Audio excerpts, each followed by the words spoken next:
Hello అందరికీ. వాళ్ళ topic వచ్చేసినప్పటికి ACL surgeries గురించి అండి. నీ జాయింట్‌లో ఉండే one of the strongest ligament ఈ మధ్య కాలంలో కామన్‌గా స్పోర్ట్స్ ఇంజరీస్‌లో ఆర్ క్యాజువల్‌గా ఏదైనా ట్రామాలో కూడా చూస్తూ ఉన్నామండి. ఏసీఎల్ రిలేటెడ్ టేర్స్‌లో సర్జరీస్, రీకన్‌స్ట్రక్షన్స్ జరుగుతూ ఉంటాయండి. ఆఫ్టర్ సర్జరీ ఫిజియోథెరపీ అనేది కొంతమంది కన్సర్న్డ్‌గా బాగా అడ్వైజ్ చేస్తూ ఉంటారు ఆర్థోపెడిషియన్స్. అండ్ కొంతమంది ఇంట్లో ఎక్సర్సైజ్ చేసుకుంటే సరిపోతుంది అంటారండి.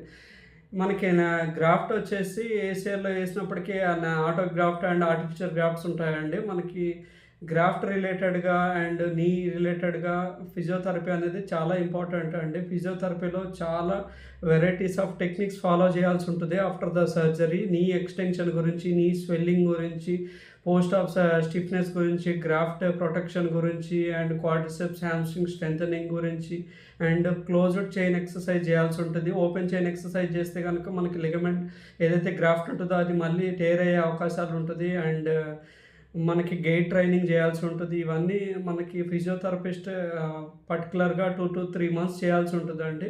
మీరు ఇంట్లో ఎక్సర్సైజ్ చేసుకుంటానంటే సరిపోదండి. అండ్ ఫర్దర్‌గా చాలా కాంప్లికేషన్స్ ఫేస్ చేయాల్సి ఉంటుంది. నాకు రీసెంట్‌గా నిన్నే ఒక కేస్ వచ్చాడండి. 34 ఇయర్స్ మెయిల్. 70 డేస్ అవుతుందండి ఆపరేషన్ చేయించుకొని. అయినా కూడా ఇంకా డ్రాపింగ్, లైక్ ఈడ్చుకుంటూ డ్రాగింగ్ గెయిట్, స్వెల్లింగ్, మోకాలు మడుచుకోకపోవడము అండ్ నీ స్టెబిలిటీ లేకపోవడం ఇవన్నీ జరుగుతూ ఉంటుందండి.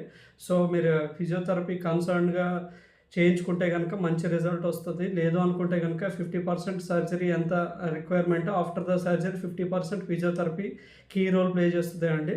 So, everyone is advised to do the physiotherapy for at least 3 months in ACL post-op surgeries. Okay, thank you.